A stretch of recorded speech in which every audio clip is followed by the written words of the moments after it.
সুপ্রিয় সুধী, আসসালামু আলাইকুম। নিশ্চয় আপনারা ভালো আছেন। আজ আমি উচ্চারণময় আমি বাংলা বানানের একটি বিশেষ রীতি নিয়ে আলোকপাত করতে চাই। আমরা প্রায়শই দ্বিধা দ্বন্দ্বে ভুগি। আমরা বাংলা বানানের একটি শব্দে উম্ম না অনুস্বার কোনটি ব্যবহার করব। সুপ্রিয় সুধী, যেমন উদাহরণ হিসাবে যদি আমি বলি, আমি অঙ্ক লিখব। অঙ্ক অ অনুস্বার ক নাকি অ উম্ময় ক। ঠিক সঙ্গে লিখব দন্ত স উম্ম গ একার নাকি দন্ত স অনুস্বার গ একার। প্রিয় সুধী, আমি একটু সংক্ষেপে আলোচনা করলে বিষয়টি সুস্পষ্ট হবে। আমরা মনে রাখতে পারি একটি সংক্ষিপ্ত নিয়মে, সেটি হলো যদি শব্দটি সন্ধিজাত হয়, অর্থাৎ সন্ধির মাধ্যমে সাধিত কোনো শব্দ,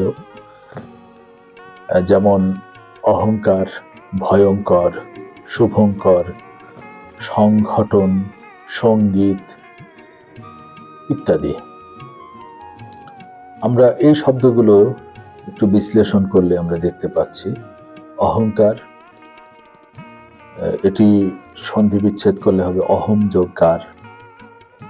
শুভঙ্কর, শুভম যোগ কর। সংঘটন, সমযোগ ঘটন। সঙ্গীত, সমযোগ গীত ইত্যাদি। প্রিয় সুধী, আমরা ব্যঞ্জন সন্ধির একটি নিয়মে দেখতে পাই, যদি পূর্ব পদে ম থাকে এবং পর পদে ক, খ, গ, ঘ এই চারটি বর্ণ থাকে, তাহলে পূর্ববর্তী পদের ম অনুস্বার হবে, অর্থাৎ অহম যোগ কার, এটি হয়ে গেল অহংকার। ময়ের স্থানে অনুস্বার বসল। প্রিয় সুধী, আমি হয়তোবা আপনাদের বোঝাতে পেরেছি। আমি এখন যে শব্দগুলো বলবো সেগুলো উম্মর সঙ্গে ব্যঞ্জন ধ্বনির যুক্ত হবে, সেখানে অনুস্বার আমরা লিখব না।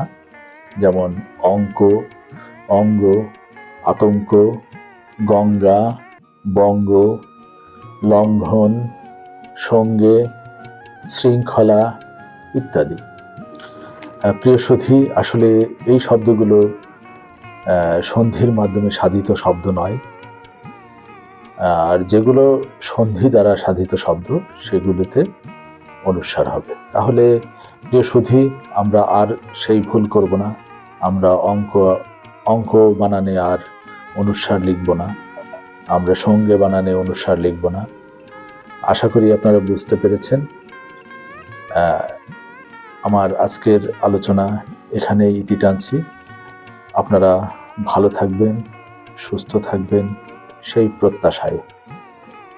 আসসালামু আলাইকুম।